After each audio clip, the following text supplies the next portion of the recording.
Bonjour Guillaume. Anthony Morel, la tech. Bonjour Anthony. Bonjour Guillaume.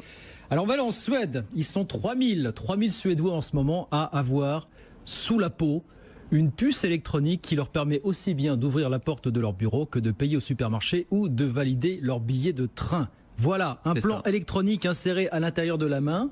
Ouais, entre le pouce et l'index. Exactement, et qui vous fait la carte bancaire ou la clé, comme voilà, vous voulez, quoi. Exactement. On n'a plus besoin de se trimballer avec son smartphone ou avec sa carte bancaire. Tout est fait avec cette petite puce électronique qu'on implante. Alors c'est une. Ça fait pas mal. Non, alors ça pique un peu, disent ceux qui l'ont fait. Mais enfin, c'est une petite piqûre. Ça prend vraiment 30 secondes. C'est une opération très rapide.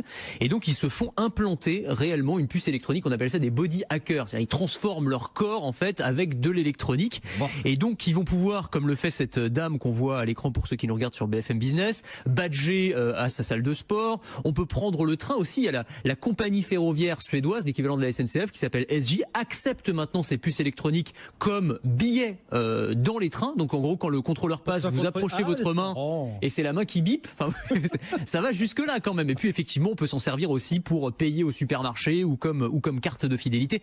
Ça va très loin quand même. C'est vraiment ces body hackers, c'est une frange très fine de technophiles qui sont prêts comme ça à aller quand même s'injecter. Ce ne sont pas des volontaires, c'est pas une expérience transitoire. C'est fait, c'est plié, c'est. Ah oui, c'est fait. Voilà. Enfin, ils sont volontaires. Hein. Oui, évidemment, on les a pas forcés à mettre cette puce. On va pas leur retirer dans un mois. On va pas leur retirer dans un mois. Alors on peut la faire retirer éventuellement, mais enfin. On peut se poser la question quand même de l'intérêt que ça représente aujourd'hui. C'est-à-dire, est-ce que ça a une vraie valeur ajoutée?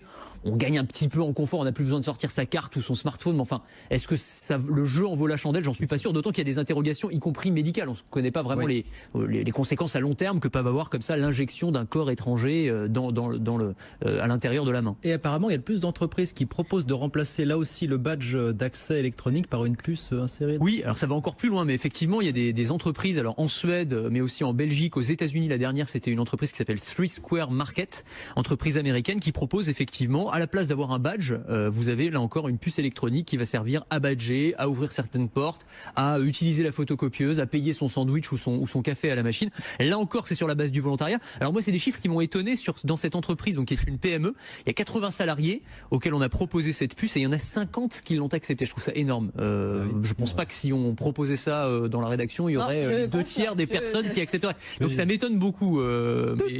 Mais en tout cas, voilà. On est aussi dans un univers justement très high-tech dans cette entreprise-là, j'imagine. Oui, alors c'est une entreprise qui fait des distributeurs automatiques. Donc ils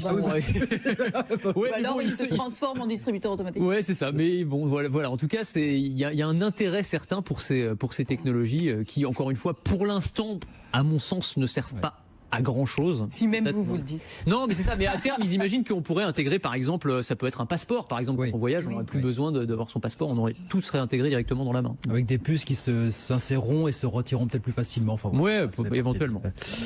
Ainsi va le monde, on va résumer les choses comme ça. Anthony Morel, merci beaucoup Anthony, la tech tous les jours, 12h15 avec Anthony sur BFM.